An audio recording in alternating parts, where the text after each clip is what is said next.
भगवान के नाम में वो शक्ति है जो हमें हर संकट से उबारकर हमारे जीवन को सर्वोत्तम बना देती है। हरे कृष्णा। आज हम पौष मास की 27वें दिन की कथा में प्रवेश कर रहे हैं। ये दिन हमारे जीवन में एक और नया अध्याय लेकर आया है, जिसमें भगवान श्री कृष्ण के दिव्य प्रसंगों और उपदेशों को सुनकर हम अपने जीवन को और भी श्रेष्ठ और भी पवित्र बना सकते हैं। श्रीमद् भागवत कथा न केवल हमें भगवान के बारे में जानने का अवसर देती है, बल्कि ये हमें जीवन की सच्ची राह पर चलने की प्रेरणा भी देती है। श्री कृष्ण के नाम में शक्ति है, जीवन से हर चिंता भागे।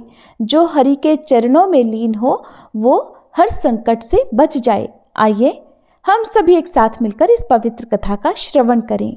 श्री नारद जी कहते हैं, हे महाराज, इस प्रकार वह सुंदरी अनेक नखरों से पुरंजन को पूरी तरह अपने वश में कर उसे आनंदित करती हुई विहार करने लगी।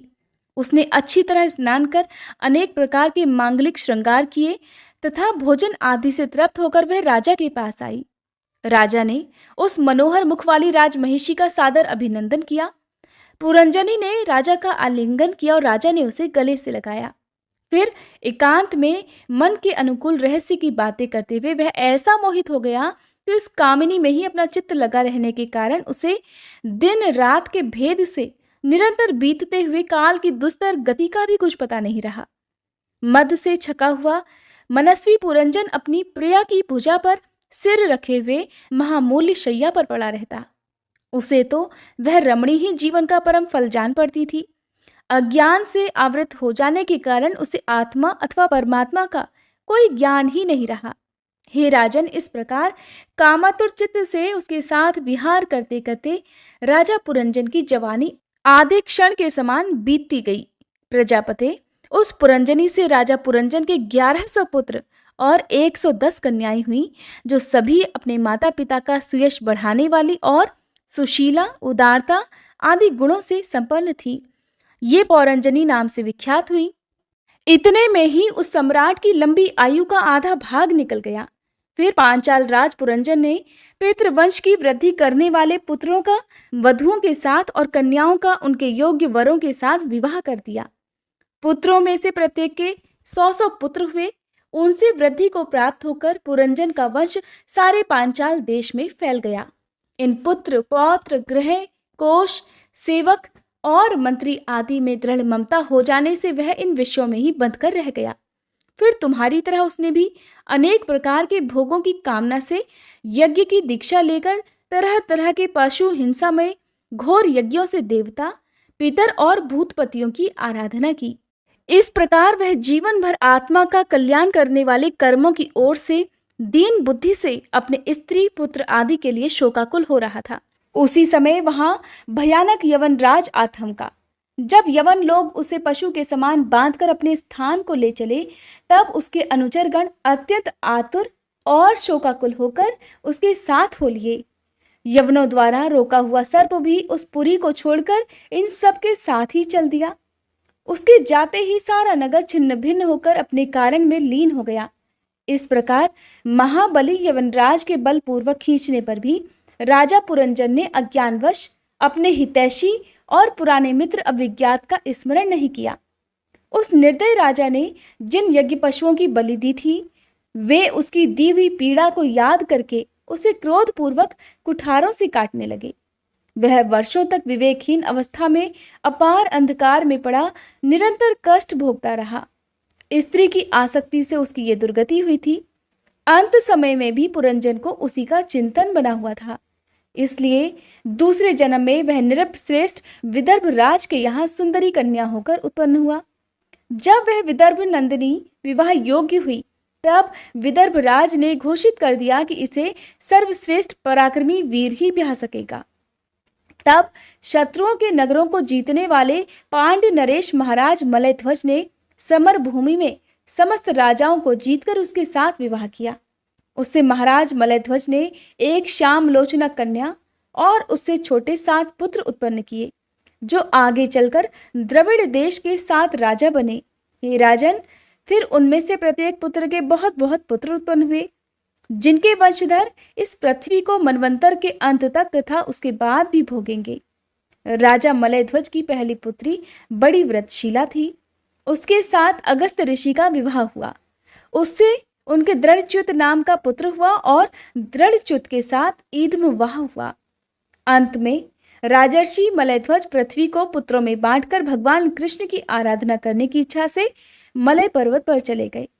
उस समय चंद्रिका जिस प्रकार चंद्रदेव का अनुसरण करती है, ठीक उसी प्रकार मतलोचना वैदर्भिनी ने अपने घर, पुत्र और समस्त भोगों को तिलांजलि दे पांड्य नरेश का अनुगमन किया। वहां चंद्रवसा, ताम्रपर्णी और वटोदका नाम की 3 नदियां थीं। उनके पवित्र जल में स्नान करके वे प्रतिदिन अपने शरीर और अंतःकरण को निर्मल करते थे।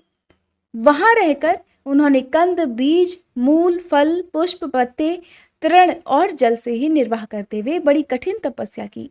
इससे धीरे धीरे उनका शरीर बहुत सूख गया। महाराज मलयध्वज ने सर्वत्र समदृष्टि रखकर शीत, उष्ण, वर्षा, वायु, भूख, प्यास, प्रिय, अप्रिय और सुख दुख आदि सभी द्वंद्वों को जीत लिया। तप और उपासना से वासनाओं को निर्मूल कर तथा यम नियम आदि के द्वारा इंद्रिय, प्राण और मन को वश में करके वे आत्मा में ब्रह्म भावना करने लगे। इस प्रकार 100 दिव्य वर्षों तक स्थाणु के समान निश्चल भाव से एक ही स्थान पर बैठे रहे। भगवान वासुदेव में सुदृढ़ प्रेम हो जाने के कारण इतने समय तक उन्हें शरीर का भी ध्यान नहीं रहा। राजन, गुरु स्वरूप साक्षात श्री हरि के उपदेश किए हुए तथा अपने अंतःकरण में सब ओर स्फुरित होने वाले विशुद्ध विज्ञान दीपक से उन्होंने देखा कि अंतःकरण की वृत्ति का प्रकाशक आत्मा स्वप्नावस्था की भांति देह आदि समस्त उपाधियों में व्याप्त तथा उनसे पृथक भी है। ऐसा अनुभव करके वे सब ओर से उदासीन हो गए। फिर अपनी आत्मा को परब्रह्म में, परब्रह्म को आत्मा में अभिन्न रूप से देखा और अंत में इस अभेद्य चिंतन को भी त्याग कर सर्वथा शांत हो गए। हे राजन, इस समय पति परायणा वैदर्भी सभी प्रकार के भोगों को त्याग कर अपने परम धर्मज्ञ पति मलयध्वज की सेवा बड़े प्रेम से करती थी। वह चीर वस्त्र धारण किए रहती। व्रत उपवास आदि के कारण उसका शरीर अत्यंत कृश हो गया था और सिर के बाल आपस में उलझ जाने के कारण उनमें भी लटें पड़ गई थी। उस समय अपने पतिदेव के पास वह अहंकार भाव को प्राप्त धूम रहित अग्नि के समीप अग्नि की शांत शिखा के समान सुशोभित हो रही थी। उसके पति परलोकवासी हो चुके थे, परंतु पूर्वव्रत स्थिर आसन से विराजमान थे। इस रहस्य को न जानने के कारण वह उनके पास जाकर उनकी पूर्ववत सेवा करने लगी। चरण सेवा करते करते जब उसे अपने पति के चरणों में बिल्कुल भी गर्मी नहीं पता चली, तब वह झुंड से बिछड़ी हुई मृगी के समान चित्त में अत्यंत व्याकुल हो गई। उस बीहड़ वन में अपने को अकेली और दीन अवस्था में देखकर वह बड़ी शोकाकुल हुई और आंसुओं की धारा से अपने शरीर को भिगोती हुई बड़े जोर जोर से रोने लगी। वह बोली, हे राजर्षि, उठिए उठिए, समुद्र से घिरी हुई ये वसुंधरा लुटेरों और अधार्मिक राजाओं से भयभीत हो रही है। आप इसकी रक्षा कीजिए। पति के साथ वन में गई हुई वह अबला इस प्रकार विलाप करती हुई पति के चरणों में गिर गई और रो रो कर आंसू बहाने लगी। लकड़ियों की चिता बनाकर उसके ऊपर उसने पति का शव रखा और अग्नि जलाकर विलाप करते करते स्वयं सती होने का निश्चय किया। राजन, इसी समय उसका कोई पुराना मित्र, एक आत्मज्ञानी ब्राह्मण वहां आया। उसने उस रोती हुई अबला को मधुरवाणी से समझाते हुए कहा, तू कौन है, किसकी पुत्री है और किसके लिए तू इतना शोक कर रही है? वह ये सोया हुआ पुरुष कौन है? क्या तू मुझे नहीं जानती? मैं वही तेरा मित्र हूं जिसके साथ तू पहले विचरा करती थी। सखे, क्या तुम्हें अपनी याद आती है? किसी समय में तुम्हारा अविज्ञात नाम का सखा था। तुम पृथ्वी के भोग भोगने के लिए निवास स्थान की खोज में मुझे छोड़कर चले गए थे। आर्य, पहले मैं और तुम एक दूसरे के मित्र और मांस निवासी हंस थे। हम दोनों सहस्त्रों वर्षों तक बिना किसी निवास स्थान के ही रहे थे, किंतु मित्र, तुम विषय भोगों की इच्छा से मुझे छोड़कर यहाँ पृथ्वी पर चले आए। यहाँ घूमते घूमते तुमने एक स्त्री का रचा हुआ स्थान देखा। उसमें 5 बगीचे, 9 दरवाजे, 1 द्वारपाल, 3 परकोटे, 6 वैश्यकुल और 5 बाजार थे। ये 5 उपादान कारणों से बना हुआ था। और उसकी स्वामिन एक स्त्री थी। महाराज, इंद्रियों के 5 विषय उसके बगीचे थे, 9 इंद्रिय छिद्र द्वार थे, तेज, जल और अन्न 3 परकोटे थे, मन और 5 ज्ञानेंद्रियां, 6 वैश्यकुल थे, क्रिया शक्ति रूप कामेंद्रियां ही बाजार थी, 5 भूत ही उसके कभी क्षीण न होने वाले उपादान कारण थे, और बुद्धि शक्ति ही उसकी स्वामिनी थी। ये ऐसा नगर था जिसमें प्रवेश करने पर पुरुष ज्ञान शून्य हो जाता है, अपने स्वरूप को भूल जाता है। भाई, उस नगर में उसकी स्वामिनी के फंदे में पड़कर उसके साथ विहार करते करते तुम भी अपने स्वरूप को भूल गए, और उसी के संग से तुम्हारी ये दुर्दशा हुई है। देखो, तुम ना तो विदर्भ राज की पुत्री ही हो और न ये वीर मलयध्वज तुम्हारा पति ही है। जिसने तुम्हें 9 द्वारों के नगर में बंद किया था, उस पुरंजनी के पति भी तुम नहीं हो। तुम पहले जन्म में अपने को पुरुष समझते थे, अब तुम स्त्री मानते हो। ये सब मेरी ही फैलाई हुई माया है। वास्तव में तुम न पुरुष हो और न स्त्री, हम दोनों तो हंस हैं। हमारा जो वास्तविक स्वरूप है उसका अनुभव करो। मित्र, जो मैं अर्थात ईश्वर हूं, वही तुम अर्थात जीव हो। तुम मुझसे भिन्न नहीं हो, जो तुम हो वही मैं भी हूं। ज्ञानी पुरुष हम दोनों में कभी भी थोड़ा सा अंतर नहीं देखते। जैसे एक पुरुष अपने शरीर की परछाई को शीशे में और किसी व्यक्ति के नेत्र में भिन्न भिन्न रूप से देखता है, वैसे ही एक ही आत्मविद्या और अविद्या की उपाधि के भेद से अपने को ईश्वर और जीव के रूप में 2 प्रकार से देख रहा है। इस प्रकार जब हंस अर्थात ईश्वर ने उसे सावधान किया, तब वह मानसरोवर का हंस अपने स्वरूप में स्थित हो गया और उसे अपने मित्र के बिछोह से भूला हुआ आत्मज्ञान फिर प्राप्त हो आया। हे प्राचीन बरही, मैंने तुम्हें परोक्ष रूप से यह आत्मज्ञान का दिग्दर्शन कराया है, क्योंकि जगतकर्ता जगदीश्वर को परोक्ष वर्णन ही सबसे अधिक प्रिय है। राजा प्राचीन बरही कहने लगे, हे भगवान, मेरी समझ में आपके वचनों का अभिप्राय पूरा नहीं आ रहा है। विवेकी पुरुष ही केवल इनका तात्पर्य समझ सकते हैं, हम कर्म मोहित जीव कभी नहीं। श्री नारद जी कहने लगे, हे राजन, पुरंजन जीव है जो अपने लिए 1, 2, 3, 4 अथवा बहुत पैरों वाला या बिना पैरों का शरीर रूप पुर तैयार कर लेता है। उस जीव का सखा जो अविज्ञात नाम से कहा गया है वो ईश्वर है, क्योंकि किसी भी प्रकार के नाम, गुण अथवा कर्मों से जीवों को उसका पता नहीं चलता। जीव ने जब सुख दुख रूपी सभी प्रकार के प्राकृत विषयों को भोगने की इच्छा की, तब उसने दूसरे शरीरों की अपेक्षा 9 द्वार, 2 हाथ और 2 पैरों वाला मानव देह ही पसंद किया। बुद्धि अथवा अविद्या को ही तुम पुरंजनी नाम की स्त्री जानो। इसी के कारण देह और इंद्रिय आदि में मैं मेरेपन का भाव उत्पन्न होता है, और पुरुष इसी का आश्रय लेकर शरीर में इंद्रियों द्वारा विषयों को भोगता है। 10 इंद्रियां ही उसके मित्र हैं, जिनसे कि सभी प्रकार के ज्ञान और कर्म होते हैं। इंद्रियों की वृत्तियां ही उसकी सखियां, और प्राण, उपान, व्यान, उदान समान रूप 5 वृत्तियों वाला प्राणवायु ही नगर की रक्षा करने वाला 5 फन का सर्प है। दोनों प्रकार की इंद्रियों के नायक मन को ही 11वां महाबली योद्धा जानना चाहिए। शब्द आदि 5 विषय ही पांचाल देश हैं, जिसके बीच में वह 9 द्वारों वाला नगर बसा हुआ है। उस नगर में जो एक एक स्थान पर 2-2 द्वार बताए गए हैं, वे 2 नेत्र गोलक, 2 नासा छिद्र और 2 कर्ण छिद्र हैं। इनके साथ मुख, लिंग और गुदा, ये 3 और 9 मिलाकर कुल 9 द्वार हैं। इन्हीं में से होकर वह जीव इंद्रियों के साथ बाह्य विषयों में जाता है। इसमें 2 नेत्र गोलक, 2 नासा छिद्र और 1 मुख, ये 5 पूर्व के द्वार हैं। दाहिने कान को दक्षिण का और बाएं कान को उत्तर का द्वार समझना चाहिए। गुदा और लिंग, ये नीचे के 2 छिद्र पश्चिम के द्वार हैं। खद्योता और अविर्मुखी नाम के जो 2 द्वार एक स्थान पर बतलाए थे, वे नेत्र गोलक हैं तथा रूप विभाजित नाम का देश है, जिसका इन द्वारों से जीव चक्षु इंद्रिय की सहायता से अनुभव करता है।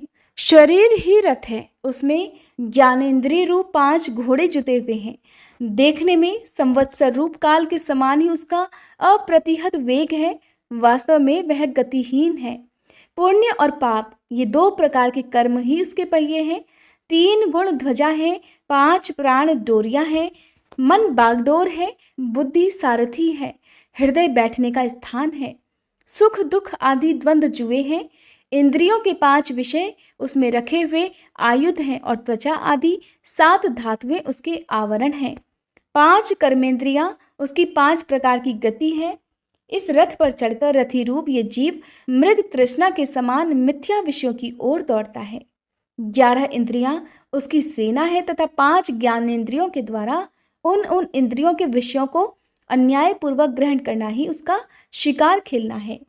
जिसके द्वारा काल का ज्ञान होता है वह संवत्सर ही चंडवेग नामक गंधर्व राज है। उसके अधीन जो 360 गंधर्व बताए गए थे वे दिन हैं और 360 गंधर्वियां रात्रि हैं। ये बारी बारी से चक्कर लगाते हुए मनुष्य की आयु को हरते रहते हैं। वृद्धावस्था ही साक्षात काल कन्या है। उसे कोई भी पुरुष पसंद नहीं करता। जब मृत्यु रूप यवनराज ने लोक का संहार करने के लिए उसे बहन मानकर स्वीकार कर लिया, आदि और व्याधि उस यवनराज के पैदल चलने वाले सेवक हैं तथा प्राणियों को पीड़ा पहुंचाकर शीघ्र ही मृत्यु के मुख में ले जाने वाला शीत और ओक्षण नाम का 2 प्रकार का ज्वर ही प्रज्वार नाम का उसका भाई है। इस प्रकार ये देहाभिमानी जीव अज्ञान से आच्छादित होकर अनेक प्रकार के आधि भौतिक, आध्यात्मिक और आधि दैविक कष्ट भोगता हुआ 100 वर्ष तक मनुष्य शरीर में ही पड़ा रहता है। वस्तुतः तो वह निर्गुण है, किंतु प्राण, इंद्रिय और मन के धर्मों को अपने में आरोपित कर मैं मेरेपन के अभिमान से बंधकर क्षुद्र विषयों का चिंतन करता हुआ तरह तरह के कर्म करता रहता है। इस प्रकार अपने कर्म और गुणों के अनुसार देव योनि, मनुष्य योनि अथवा पशु योनि में जन्म लेकर वह अज्ञानांध जीव कभी पुरुष, कभी स्त्री और कभी नपुंसक होता है। जिस प्रकार बेचारा भूख से व्याकुल कुत्ता दर दर भटकता हुआ अपने प्रारब्धानुसार कहीं डंडा खाता है और कहीं भात खाता है, उसी प्रकार ये जीव चित्त में नाना प्रकार की वासनाओं को लेकर ऊंचे नीचे मार्ग से ऊपर नीचे अथवा मध्य के लोकों में भटकता हुआ अपने कर्मानुसार सुख दुख भोगता रहता है। आधि दैविक, आधि भौतिक और आध्यात्मिक इन 3 प्रकार के दुखों में से किसी भी एक से जीव का सर्वथा छुटकारा नहीं हो सकता। यदि कभी वैसा जान पड़ता है तो केवल तात्कालिक निवृत्ति ही ये होती है। वह ऐसी ही है जैसे कोई सिर पर भारी बोझा ढोकर ले जाने वाला पुरुष उसे कंधे पर रख ले। इसी तरह सभी प्रतिक्रिया जाननी चाहिए। यदि किसी उपाय से मनुष्य एक प्रकार के दुख से छुट्टी पाता है तो दूसरा दुख उसके सिर पर आकर सवार हो जाता है। हे शुद्ध हृदय नरेंद्र, जिस प्रकार स्वप्न में होने वाला स्वप्नांतर उस स्वप्न से सर्वथा छूटने का उपाय नहीं है, उसी प्रकार कर्मफल भोग से सर्वथा छूटने का उपाय केवल कर्म नहीं हो सकता, क्योंकि कर्म और कर्मफल भोग दोनों ही अविद्या युक्त होते हैं। हे राजन, यह भक्ति भाव भगवान की कथाओं के आश्रित रहता है, इसलिए जो श्रद्धापूर्वक उन्हें प्रतिदिन सुनता या पढ़ता है उसे बहुत शीघ्र ही इसकी प्राप्ति हो जाती है। राजन, जहाँ भगवत गुणों को कहने और सुनने में तत्पर विशुद्ध चित्त भक्तजन रहते हैं, उस साधु समाज में सब और महापुरुषों के मुख से निकले हुए श्री मधुसूदन भगवान के चरित्र रूप शुद्ध अमृत की अनेकों नदियां बहती रहती हैं। जो लोग अतृप्त चित्त से श्रवण में तत्पर अपने कर्ण कुहरों द्वारा उस अमृत का छक्कर पान करते हैं, उन्हें भूख, प्यास, भय, शोक और मोह आदि कुछ भी बाधा नहीं पहुंचा सकते। हाय, स्वभावतः प्राप्त होने वाले इन क्षुधा पिपासादि विघ्नों से सदा घिरा हुआ जीव समुदाय श्री हरि के कथा अमृत सिंधु से प्रेम नहीं करता। साक्षात प्रजापतियों के पति ब्रह्मा जी, भगवान शंकर, स्वयंभू मनु, दक्ष आदि प्रजापतिगण, सनकादि नैष्ठिक ब्रह्मचारी, मरीचि, अत्रि, अंगिरा, पुलत्स्य, पुलह, क्रतु, भृगु, वशिष्ठ और मैं, ये जितने ब्रह्मवादी मुनिगण हैं, समस्त वांग्मय के अधिपति होने पर भी तप, उपासना और समाधि के द्वारा ढूंढ ढूंढ कर हार गए, फिर भी उस सर्वसाक्षी परमेश्वर को आज तक ना देख सके। वेद भी अत्यंत विस्तृत हैं, उसका पार पाना हंसी खेल नहीं है। अनेकों महानुभाव उसकी आलोचना करके मंत्रों में बताए हुए वज्रहस्त्र तत्वादि गुणों से युक्त इंद्र आदि देवताओं के रूप में भिन्न भिन्न कर्मों के द्वारा यद्यपि उस परमात्मा का ही यजन करते हैं, तथापि उसके स्वरूप को वे भी नहीं जानते। हृदय में बार बार चिंतन किए जाने पर भगवान जिस प्रकार, जिस समय, जिस जीव पर कृपा करते हैं, उसी समय वह लौकिक व्यवहार और वैदिक कर्म मार्ग की बद्धमूल आस्था से छुट्टी पा जाता है। हे बहिष्मन, तुम इन कर्मों में परमार्थ बुद्धि मत करो। ये सुनने में ही प्रिय जान पड़ते हैं, परमार्थ का तो स्पर्श भी नहीं करते। ये जो परमार्थवत दीख पड़ते हैं, इनमें से केवल अज्ञान ही कारण है। जो मलिनमति कर्मवादी 3 वेदों को कर्म परक बताते हैं, वे वास्तव में उसका मर्म भी नहीं जानते। और यही कारण है कि वे अपने स्वरूपभूत लोक को नहीं जानते, जहाँ साक्षात श्री जनार्दन भगवान विराजमान हैं। देवर्षि नारद कहते हैं, हे पुरुष श्रेष्ठ, यहाँ तक जो कुछ भी कहा गया है उससे तुम्हारे प्रश्न का उत्तर हो गया। अब मैं एक भलीभांति निश्चित किया हुआ गुप्त साधन बताता हूँ, ध्यान देकर सुनो। पुष्प वाटिका में अपनी हरिणी के साथ विहार करता हुआ एक हिरन मस्त घूम रहा है। वह दूब आदि छोटे छोटे अंकुरों को चर रहा है। उसके कान भौरों के मधुर गुंजार में लग रहे हैं। उसके सामने ही दूसरे जीवों को मारकर अपना पेट पालने वाले भेड़िए ताक लगाए खड़े हैं और पीछे से शिकारी व्याध ने बींधने के लिए उस पर बाण छोड़ दिया है। परंतु हिरन इतना बेसुध है कि उसे इसका कुछ भी पता नहीं है। एक बार इस हिरन की दशा पर विचार तो करो। राजन, इस रूपक का आशय सुनो। यह मृत प्राय हिरन तुम ही हो। तुम अपनी दशा पर विचार करो। पुष्पों की तरह ये स्त्रियां केवल दिखने में सुंदर हैं। इन स्त्रियों के रहने का घर ही पुष्प वाटिका है। इसमें रहकर तुम पुष्पों के समान मधु और गंध के समान शुद्र सकाम कर्मों के फल रूप जीभ और जननेंद्रियों को प्रिय लगने वाले भोजन तथा स्त्री संग आदि तुच्छ भोगों को ढूंढ रहे हो। स्त्रियों से घिरे रहते हो और अपने मन को तुमने उन्हीं में फंसा रखा है। स्त्री पुत्रों का मधुर भाषण ही भौरों का मधुर गुंजार है। तुम्हारे कान उसी में अत्यंत आसक्त हो रहे हैं। सामने ही भेड़ियों के झुंड के समान काल के अंश दिन और रात तुम्हारी आयु को हर रहे हैं, परंतु तुम उनकी कुछ भी परवाह न करके गृहस्थी के सुखों में मस्त हो रहे हो। तुम्हारे पीछे गुपचुप लगा हुआ शिकारी काल अपने छिपे हुए बाण से तुम्हारे हृदय को दूर से ही बींध डालना चाहता है। इस प्रकार अपने को मृग की सी स्थिति में देखकर तुम अपने चित्त को हृदय के भीतर निरुद्ध करो और नदी की भांति प्रवाहित होने वाली श्रवणेंद्रिय की बाह्य वृत्ति को चित्त में स्थापित करो। जहाँ कामी पुरुषों की चर्चा होती रहती है, उस गृहस्थ आश्रम को छोड़कर परमहंसों के आश्रय श्री हरि को प्रसन्न करो और क्रमशः सभी विषयों से विरत हो जाओ। तब राजा प्राचीन बरही ने कहा, हे भगवान, आपने कृपा करके मुझे जो उपदेश दिया उसे मैंने सुना और उस पर विशेष रूप से विचार भी किया। मुझे कर्म का उपदेश देने वाले इन आचार्यों को निश्चय ही इसका ज्ञान नहीं है। यदि ये इस विषय को जानते तो मुझे इसका उपदेश क्यों न करते। हे विप्रवर, मेरे उपाध्यायों ने आत्म तत्व के विषय में मेरे हृदय में जो महान संशय खड़ा कर दिया था, उसे आपने पूरी तरह से काट दिया। इस विषय में इंद्रियों की गति न होने के कारण मंत्र दृष्टा ऋषियों को भी मोह हो जाता है। वेदवादियों का कथन जगह जगह सुना जाता है कि पुरुष इस लोक में जिसके द्वारा कर्म करता है, उस स्थूल शरीर को यहीं छोड़कर परलोक में कर्मों से ही बने हुए दूसरी देह से उनका फल भोगता है। किंतु ये बात कैसे हो सकती है? क्योंकि उन कर्मों का कर्ता स्थूल शरीर तो यही नष्ट हो जाता है। इसके सिवा जो जो कर्म यहाँ किए जाते हैं वे तो दूसरे ही क्षण में अदृश्य हो जाते हैं। वे परलोक में फल देने के लिए किस प्रकार पुनः प्रकट हो सकते हैं? श्री नारद जी कहने लगे, हे राजन, स्थूल शरीर तो लिंग शरीर के अधीन है, अतः कर्मों का उत्तरदायित्व उसी पर है। जिस मन प्रधान लिंग शरीर की सहायता से मनुष्य कर्म करता है, वह तो मरने के बाद भी उसके साथ ही रहता है। अतः वह परलोक में अपरोक्ष रूप से स्वयं उसी के द्वारा उनका फल भोगता है। स्वप्नावस्था में मनुष्य इस जीवित शरीर का अभिमान तो छोड़ देता है, किंतु इसी के समान अथवा इससे भिन्न प्रकार के पशु पक्षी आदि शरीर से वह मन में संस्कार रूप से स्थित कर्मों का फल भोगता रहता है। इस मन के द्वारा जीव जिन स्त्री पुत्र आदि को ये मेरे हैं और देह आदि को ये मैं हूँ ऐसा कहकर मानता है, उनके किए हुए पाप पुण्य आदि रूप कर्मों को भी वह अपने ऊपर ले लेता है और उनके कारण उसे व्यर्थ ही फिर जन्म लेना पड़ता है। हे राजन, तुम निश्चय मानो कि लिंग देह के अभिमानी जीव को उसका अनुभव पूर्व जन्म में ही हो चुका है, क्योंकि जो वस्तु पहले अनुभव की हुई नहीं होती उसकी मन में वासना भी नहीं हो सकती।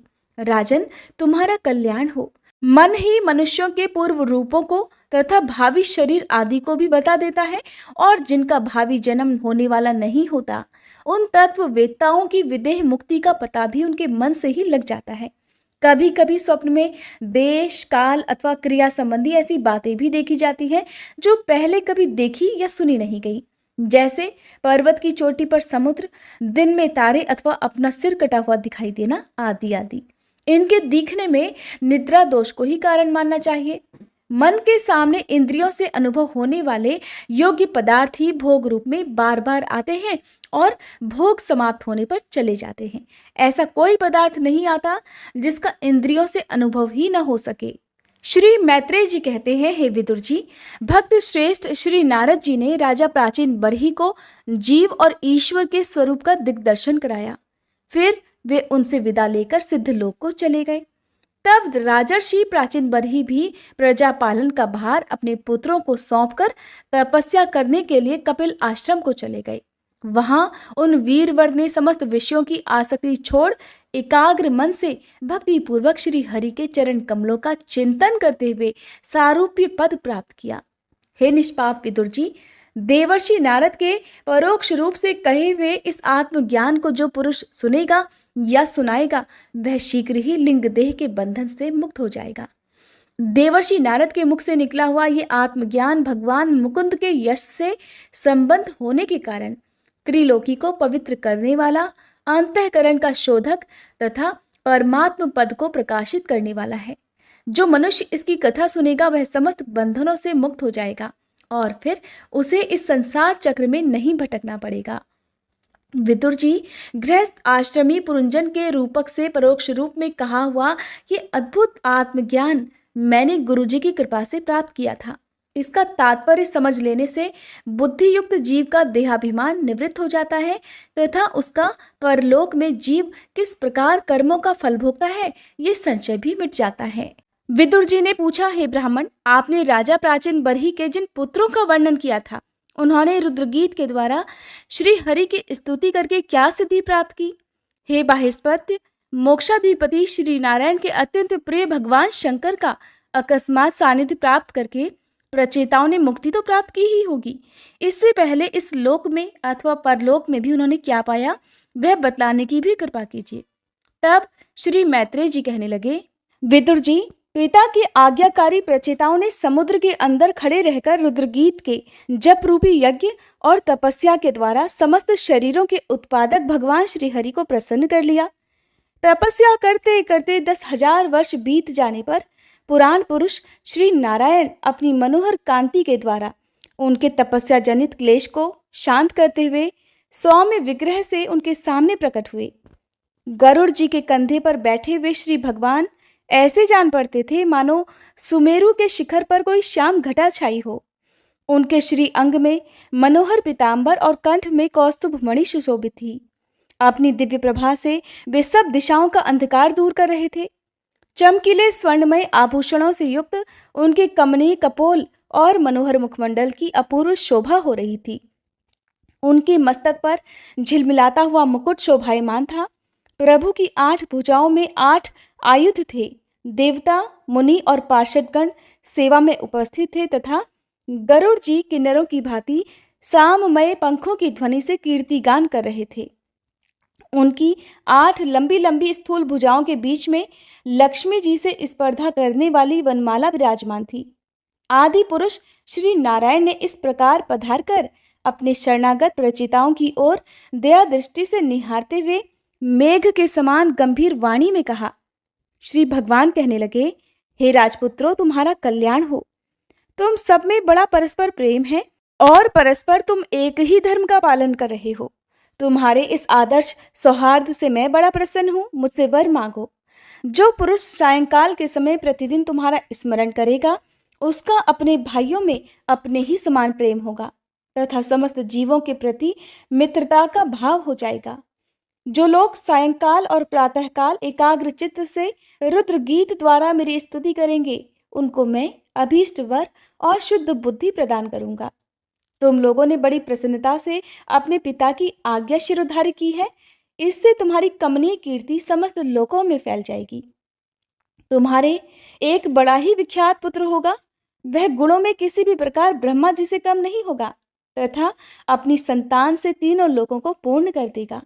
राजकुमारों, कंडू ऋषि के तपोनाश के लिए इंद्र की भेजी हुई प्रमलोचा अप्सरा से एक कमल नयनी कन्या उत्पन्न हुई थी। उसे छोड़कर वह स्वर्गलोक को चली गई। तब वृक्षों ने ही उस कन्या को पाला पोसा। जब वह भूख से व्याकुल होकर रोने लगी, तब औषधियों के राजा चंद्रमा ने दयावश उसके मुंह में अपनी अमृत वर्षणी तर्जनी उंगली दे दी। तुम्हारे पिता आजकल मेरी सेवा अर्थात भक्ति में लगे हुए हैं।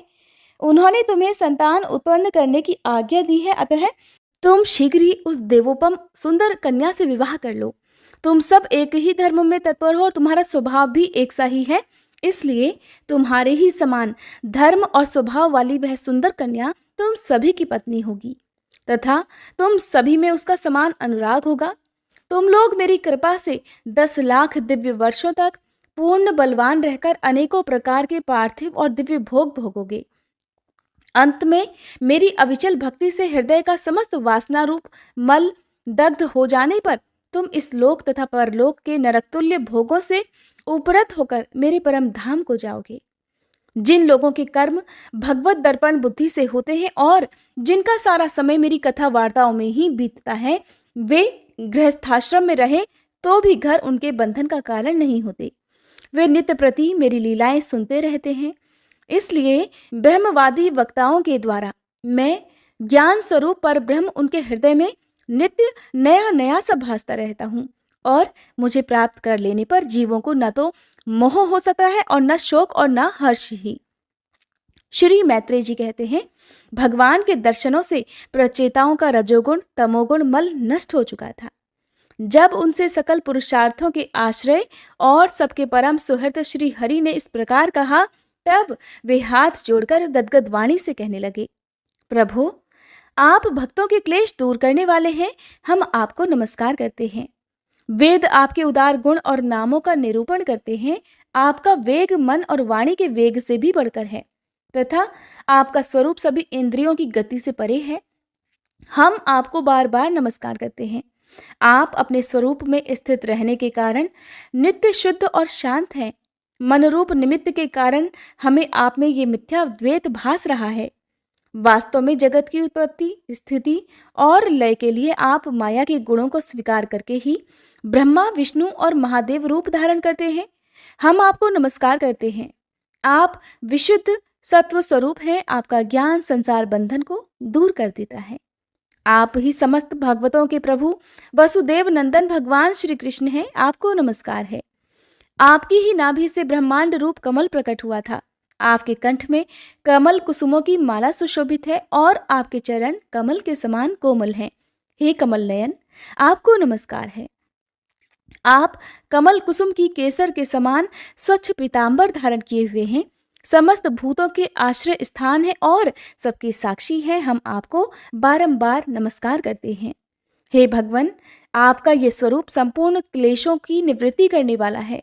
हम अविद्या, अस्मिता, राग, द्वेष आदि क्लेशों से पीड़ितों के सामने आपने इसे प्रकट किया है। इससे बढ़कर हम पर और क्या कृपा होगी। हे अमंगलहारी प्रभु, दीनों पर दया करने वाले समर्थ पुरुषों को इतनी ही कृपा करनी चाहिए कि समय समय पर उन दीन जनों को ये हमारे हैं इस प्रकार स्मरण कर लिया करें। इसी से उनके आश्रितों का चित्त शांत हो जाता है। आप तो शूद्र से शूद्र प्राणियों के भी अंतःकरणों में अंतर्यामी रूप से विराजमान रहते हैं। फिर आपके उपासक हम लोग जो जो कामनाएं करते हैं, हमारी उन कामनाओं को आप क्यों न जान लेंगे। हे जगदीश्वर, आप मोक्ष का मार्ग दिखाने वाले और स्वयं पुरुषार्थ स्वरूप हैं। आप हम पर प्रसन्न हैं। इससे बढ़कर हमें और क्या चाहिए। बस हमारा अभीष्ट वर तो आपकी प्रसन्नता ही है। तथापि नाथ, हम एक वर आपसे अवश्य मांगते हैं।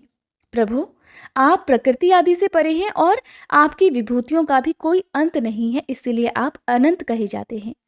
यदि भ्रमर को अनायास ही कल्प वृक्ष मिल जाए तो क्या वह किसी दूसरे वृक्ष का सेवन करना पसंद करेगा? तब आपकी चरण शरण में आकर अब हम क्या क्या मांगे? प्रभु, हम तो आपसे केवल यही मांगते हैं कि जब तक आपकी माया से मोहित होकर हम अपने कर्मानुसार संसार में भ्रमते रहें, तब तक जन्म जन्म में हमें आपके प्रेमी भक्तों का संग प्राप्त होता रहे। हम तो आपके भगवत भक्तों के क्षण भर के संग के सामने स्वर्ग और मोक्ष को भी कुछ नहीं समझते, फिर मानवीय भोगों की तो बात ही क्या है।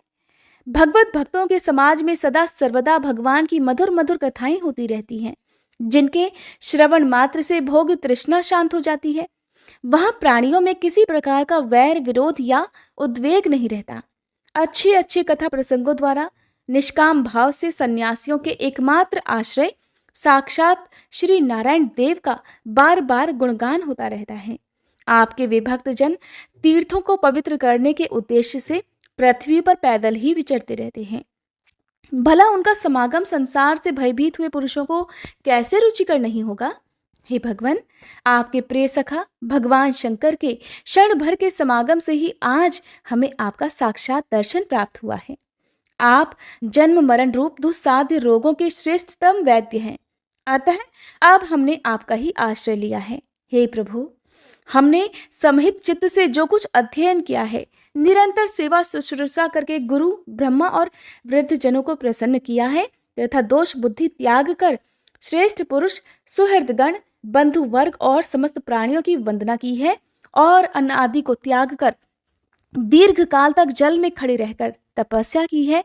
वह सब आप सर्वव्यापक पुरुषोत्तम के संतोष का कारण हो, यही वर हम आपसे मांगते हैं। हे स्वामिन, आपकी महिमा का पार ना पाकर भी स्वयंभू मनु, स्वयं ब्रह्मा जी, भगवान शंकर तथा तप और ज्ञान से शुद्ध चित्त हुए अन्य पुरुष निरंतर आपकी स्तुति करते रहते हैं।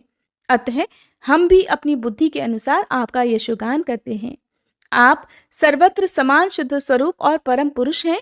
आप सत्वमूर्ति भगवान वासुदेव को हम नमस्कार करते हैं। श्री मैत्रेय जी कहते हैं, हे विदुर जी, प्रचेताओं के इस प्रकार स्तुति करने पर शरणागत वत्सल श्री भगवान ने प्रसन्न होकर कहा, तथास्तु।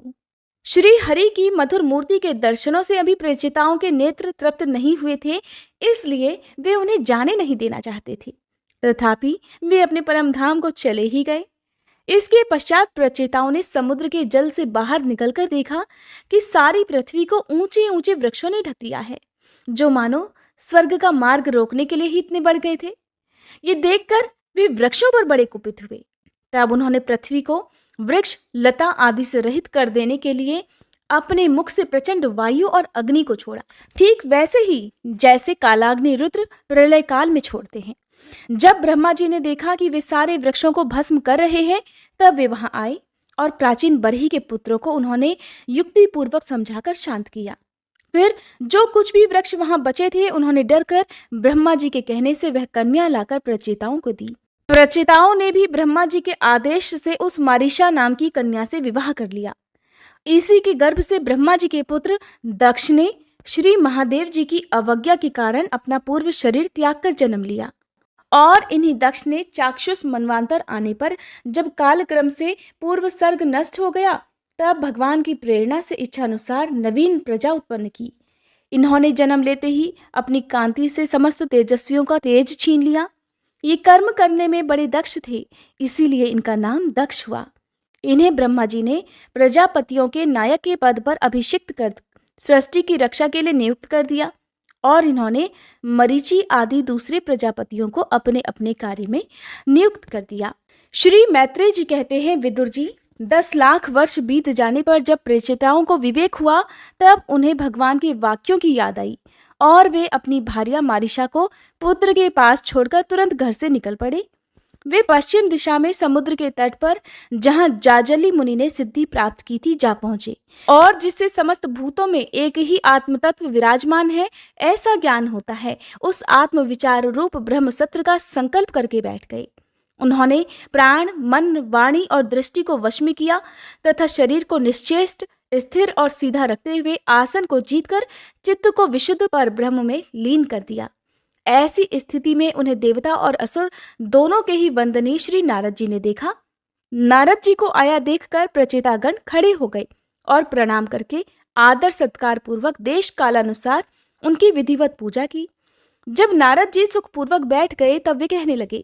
प्रचेताओं ने कहा, हे देवर्षि, आपका स्वागत है। आज बड़े भाग्य से हमें आपका दर्शन हुआ है। हे ब्राह्मण, सूर्य के समान आपका घूमना फिरना भी ज्ञानालोक से समस्त जीवों को अभय दान देने के लिए ही होता है। हे प्रभु, भगवान शंकर और श्री भगवान ने हमें जो उपदेश दिया था उसे गृहस्थी में आसक्त रहने के कारण हम लोग प्रायः भूल गए हैं। अतः आप हमारे हृदयों में उस परमार्थ तत्व का साक्षात्कार कराने वाले अध्यात्म ज्ञान को फिर प्रकाशित कर दीजिए, जिससे हम सुगमता से ही इस दुस्तर संसार सागर से पार हो सकें। श्री मैत्रेय जी कहते हैं, भगवनमय श्री नारद जी का चित्त सर्वदा भगवान श्री कृष्ण में ही लगा रहता है। वे प्रचेताओं के इस प्रकार पूछने पर कहने लगे, नारायण नारायण, राजाओं, इस लोक में मनुष्य का वही जन्म, वही कर्म, वही आयु, वही मन और वही वाणी श्रेष्ठ है और सफल है, जिसके द्वारा सर्वात्मा सर्वेश्वर श्री हरि का सेवन किया जाता है। जिनके द्वारा अपने स्वरूप का साक्षात्कार कराने वाले श्री हरि को प्राप्त ना किया जाए, उन माता पिता की पवित्रता से, यज्ञोपवीत संस्कार से और यज्ञ दीक्षा से प्राप्त होने वाले उन 3 प्रकार के श्रेष्ठ जन्मों से, वेदोक्त कर्मों से, देवताओं के समान दीर्घ आयु से, शास्त्र ज्ञान से, तप से, वाणी की चतुराई से, अनेक प्रकार की बातें याद रखने की शक्ति से, तीव्र बुद्धि से, बल से, इंद्रियों की पटुता से, योग से, सांख्य से, संन्यास और वेदाध्ययन से तथा व्रत वैराग्य आदि अन्य कल्याण साधनों से भी पुरुष का क्या लाभ है? वास्तव में समस्त कल्याणों की अवधि आत्मा ही है और आत्मज्ञान प्रदान करने वाले श्री हरि ही संपूर्ण प्राणियों की प्रिय आत्मा है।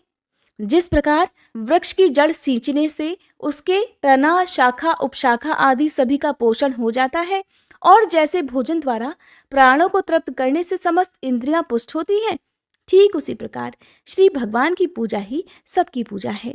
जिस प्रकार वर्षा काल में जल सूर्य के ताप से उत्पन्न होता है और ग्रीष्म ऋतु में उसी की किरणों में पुनः प्रवेश कर जाता है, तथा जैसे समस्त चराचर भूत पृथ्वी से उत्पन्न होते हैं और फिर उसी में मिल जाते हैं, ठीक उसी प्रकार चेतनात्मक यह समस्त प्रपंच श्री हरि से ही उत्पन्न होता है और उन्हीं में लीन हो जाता है। वस्तुतः यह विश्वात्मा ही श्री भगवान का वह शास्त्र प्रसिद्ध सर्वोपाधि रहित स्वरूप ही है। जैसे सूर्य की प्रभा उससे भिन्न नहीं होती, उसी प्रकार कभी कभी गंधर्व नगर के समान स्फुरित होने वाला ये जगत भगवान से भिन्न नहीं है, तथा जैसे जागृत अवस्था में इंद्रियां क्रियाशील रहती हैं किंतु सुषुप्ति में उनकी शक्तियां लीन हो जाती है, उसी प्रकार ये जगत सर्गकाल में भगवान से प्रकट हो जाता है और कल्पांत होने पर उन्हीं में लीन हो जाता है। स्वरूपतः तो भगवान में द्रव्य, क्रिया और ज्ञान रूपी त्रिविध अहंकारों के कार्यों की तथा उनके निमित्त से होने वाले भेद भ्रम की सत्ता है ही नहीं। अतः हे राजाओं, तुम ब्रह्म आदि समस्त लोकपालों के भी अधीश्वर श्री हरि को अपने से अभिन्न मानते हुए भजो, क्योंकि वे ही समस्त देहधारियों के एकमात्र आत्मा है। वे ही जगत के निमित्त कारण काल, उपादान कारण प्रधान और नियंता पुरुषोत्तम है, तथा अपनी काल शक्ति से वे ही इन गुणों के प्रवाह रूप प्रपंच का संहार कर देते हैं। वे भक्त वत्सल भगवान समस्त जीवों पर दया करने से जो कुछ मिल जाए उसी में संतुष्ट रहने से तथा समस्त इंद्रियों को विषयों से निवृत्त करके शांत करने से शीघ्र ही प्रसन्न हो जाते हैं। श्री मैत्रेय जी कहते हैं, हे विदुर जी, देवर्षि नारद ने प्रचेताओं को इस उपदेश के साथ साथ और भी बहुत सी भगवत संबंधी बातें सुनाई। इसके पश्चात वे ब्रह्मलोक को चले गए। प्रचेतागण भी उनके मुख से संपूर्ण जगत के पाप रूपी मल को दूर करने वाले भगवत चरित्र सुनकर भगवान के चरण कमलों का ही चिंतन करने लगे और अंत में भगवत धाम को प्राप्त हुए। इस प्रकार आपने जो मुझसे श्री नारद जी और प्रचेताओं के भगवत कथा संबंधी संवाद के विषय में पूछा था, वह सब वृतांत मैंने आपको सुना दिया। श्री सुखदेव जी कहते हैं, हे राजन, यहाँ तक स्वयंभू मनु के पुत्र उत्तानपाद के वंश का वर्णन हुआ। अब प्रियव्रत के वंश का विवरण भी सुनो। राजा प्रियव्रत ने श्री नारद जी से आत्मज्ञान का उपदेश पाकर भी राज्य भोग किया था और अंत में इस संपूर्ण पृथ्वी को अपने पुत्रों में बांटकर वे भगवान के परम धाम को प्राप्त हुए थे। राजन, इधर श्री मैत्रेय जी के मुख से यह परम पवित्र कथा सुनकर विदुर जी प्रेम मग्न हो गए। भक्ति भाव का उद्वेग होने से उनके नेत्रों से पवित्र आंसुओं की धारा बहने लगी तथा उन्होंने हृदय में भगवत चरणों का स्मरण करते हुए अपना मस्तक मुनिवर मैत्रेय जी के चरणों में रख दिया। विदुर जी कहने लगे, हे महायोगिन, आप तो बड़े ही करुणामय हैं। आज आपने मुझे अज्ञान अंधकार के उस पार पहुंचा दिया है जहां अकिंचनों के सर्वस्व श्री हरि विराजमान रहते हैं। श्री सुखदेव जी कहते हैं, मैत्रेय जी को उपर्युक्त कृतज्ञता सूचक वचन कहकर तथा प्रणाम कर विदुर जी ने उनसे आज्ञा ली और फिर शांत चित्त होकर अपने बंधुजनों से मिलने के लिए वे हस्तिनापुर चले गए। हे राजन, जो पुरुष भगवान के शरणागत परम भागवत राजाओं का ये पवित्र चरित्र सुनेगा उसे दीर्घ आयु, धन, सुयश, क्षेम, सद्गति और ऐश्वर्य की प्राप्ति होगी। हरे कृष्णा। आज के अध्याय में बस इतना ही। इसके आगे की कथा आप सभी आने वाली वीडियो में जरूर सुनिएगा।